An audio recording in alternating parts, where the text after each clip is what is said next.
Now for our first visit to the third division this season, and it's to Ashton Gate, home of Bristol City. Like their opponents Preston, City were relegated from Division 2 last season, and the supporters of both clubs would want nothing less than a quick return to the higher grade. Your commentator, Alan Parry.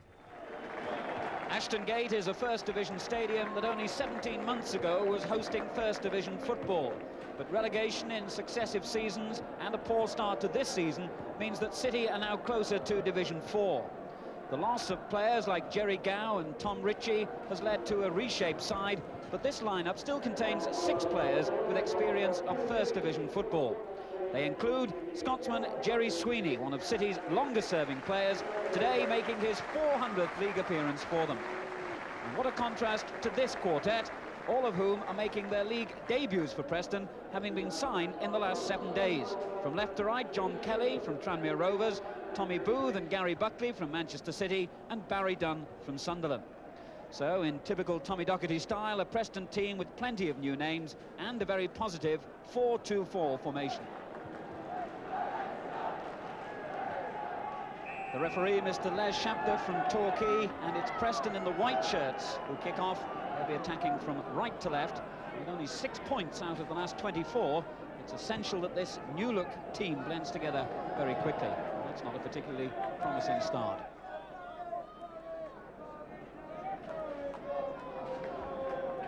Paul Stevens, promising new young right-back, with the throw for Bristol City.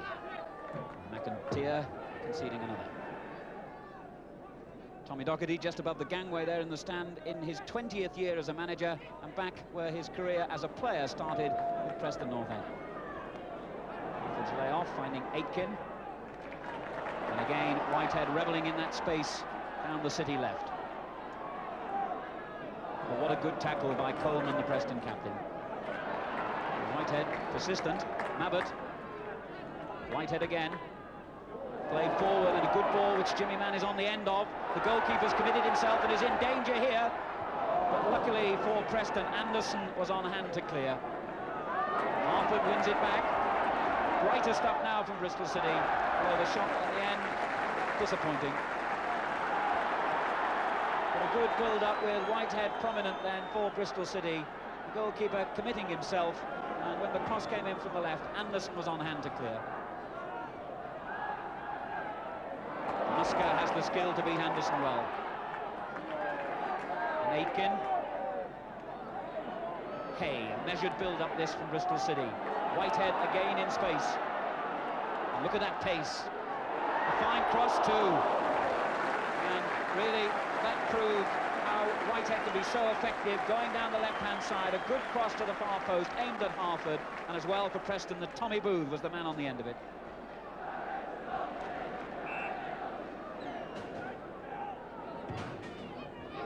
Close to the goalkeeper.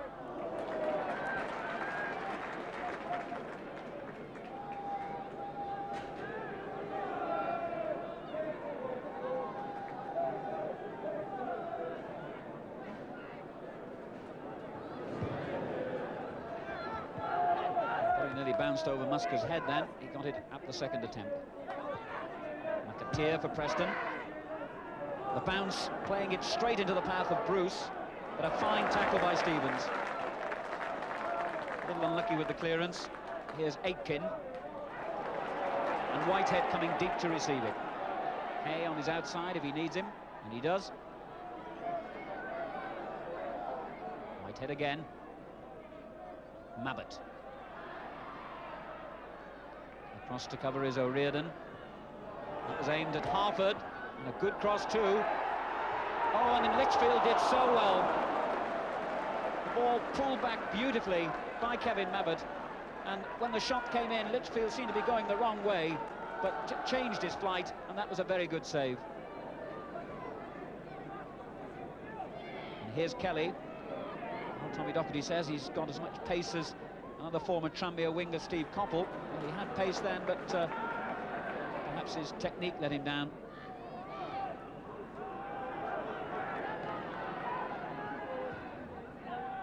Bristol City just can't get the ball away. Buckley. Rodgers with an old-fashioned clearance, but straight to O'Riordan. Here's Dunn. Bruce.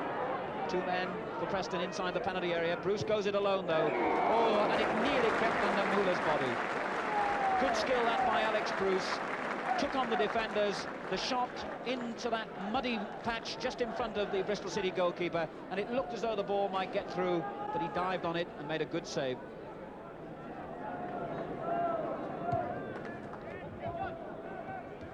Again, a bouncing ball off this wet pitch, posing problems for the Preston defenders, but Clark covering well. And here's Kelly.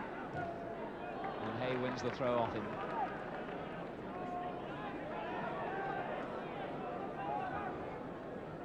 And O'Riordan was just using his elbow then to hold off Mabbott.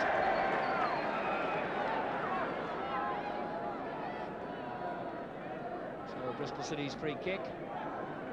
And Rodgers has come forward, but it's gone left for Whitehead. He really has got some pace, and a good ball too, and a fine effort coming in from Kevin Mabbott. Well, the best attack of the game, no doubt. The free kick played out to Whitehead on the left, good speed, the cross flat along the ground. Mabbott poked at it first time, and over the bar it went. Bob Houghton with the spectacles, and Roy Hodgson, his assistant manager, inherited a lot of problems when they came to Bristol City, and they're finding it a difficult job to clear them. And missing it completely. And the referee's whistle brings to an end what was frankly a disappointing first half. Bristol City 0, Preston North End 0, and one of the few players who enlivened the proceedings was this man, Clive Whitehead, recently brought back into the side to give them width. His pace, ability to beat men, and ability to cross the ball well was a constant threat, and City will be hoping he can improve on that in the second half. So Bristol City to get this second half in motion. Both they and Preston relegated last season, and both seemingly having problems readjusting to third division football. But a good start. It nearly broke for Harford. McAteer with the clearance. Both sides, in fact, are currently in the bottom 4 in the third division table. If they don't get more men forward than they did in the first half, they might well stay there for a while too. Here's Mabbott. Trying hard to win the corner, and does so. So again, David Rodgers, 6'2" and 15 stone, a frightening looking build, comes forward for this City corner. Taken by Whitehead. Too close to the keeper perhaps. Oh, and the keeper made a terrible mistake, and Coleman was on hand to whack the ball clear, but in fact the linesman's flag was raised instantly, so a foul on Peter Litchfield, or even handball. This is Bruce. And now Clark, former Manchester United player. Little seen of him in the first half.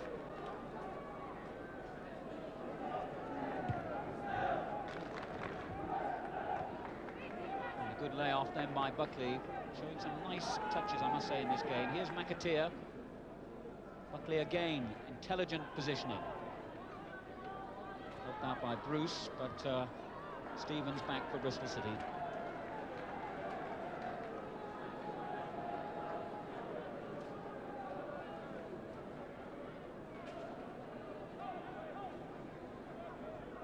Buckley certainly not allowing the City defenders to dwell on the ball.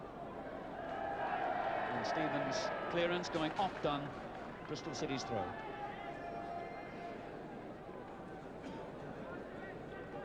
Mabbott holding off McAteer.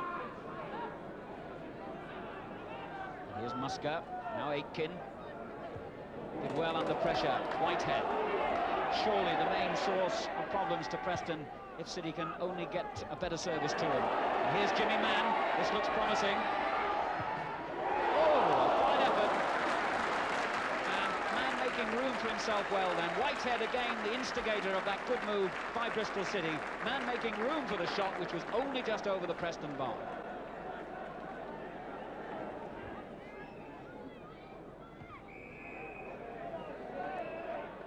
And that free kick for Bristol City will enable Preston to make a change.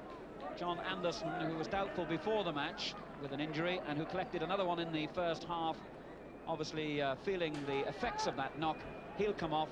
And Mike Farrelly, 19 years old, who was in the team until the 4 recent signings, takes his place. Well, the empty spaces telling the story, and the gate only 5,389, the lowest league crowd of the season. A long, long way Bristol City have come from the days in the 1930s when Preston, today's visitors, set a record attendance for Ashton Gate of over 43,000. Harford, nice control, finds Mabbott. Here's Musker, Stevens wide on the right. He couldn't make the cross. Harford had come across to provide the man for him, and that's good control. Now Whitehead, and the ball just spinning away at the vital moment. Kelly for Preston. Sweeney across to cover. Here's Tommy Booth. Mabbott really arriving to make life difficult for Booth, but that's an excellent clearance, and it's put Buckley in the clear. And what a good effort!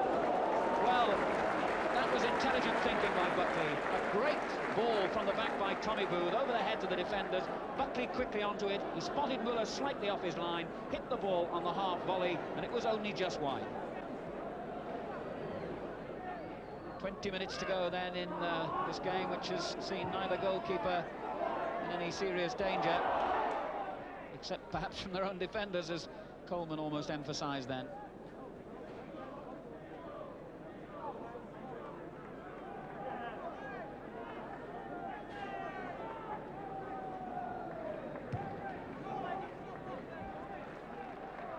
Sweeney beaten by the bounce, but not Rogers.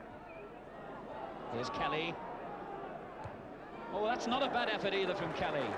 Well, the first flash of the kind of skill that Tommy Docherty brought this young man from Tranmere Rovers for. A good left-footed shot, only just over the crossbar. So as we move into the final quarter of an hour, one wonders whether either side will take more risks with the incentive of 3 points for a win. Bonus very much on the home side, of course, Bristol City. They lost their last home game to Walsall last Saturday, and they've taken only 1 point from the last 9 at stake. Firmly in the bottom 4, and really needing a win to inspire their dwindling crowds. Here's McAteer. And it seems that Preston, anyway, are content with 1 point. The crowd reacting with the slow hand clap. Aimed, I'm sure, at Preston, but they can't be terribly happy with their own side's performance either.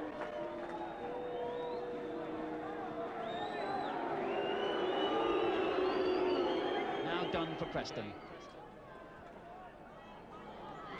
Well, he's kept his feet well, and the referee waves play on. Here's Bruce. Kelly, unmarked on the edge of the box. Oh, good skill by Alex Bruce. Kelly is still in the centre. Has done crosses. It comes to Kelly, and he really could have marked his debut then with a goal. Well, you have to feel sorry for John Kelly. It was a fine cross from the left by Dunn. Kelly was unmarked, the goal at his mercy, but the new player turned it over the crossbar, and that could be Preston's final hope of a win. Mabbott. Driven in, but McAteer clears. Here's Musker. Fullback Stevens wanting it inside the box. Oh, and it nearly reached him too. What a good header away that was by Booth. Bruce to Clark. It's a fine ball too. McAteer just helping it on for Bruce. Buckley in the middle, and Kelly arriving quickly too. Oh, good skill by Alex Bruce. Oh, and he's still going. What a run that was. Oh, and there's nearly an own goal in the end, and Muller somehow will get the ball, surely. No, done. What an incredible incident that was. Well, it was a magnificent run by Alex Bruce. He beat 3 players, slid the ball into that ruck in the middle. Muller seemed to have it and then lost it again. It finally broke to Barry Dunn, who from just a few yards out couldn't get the ball on target, and Bristol City very lucky to get away with that. Here's Harford again. Whitehead.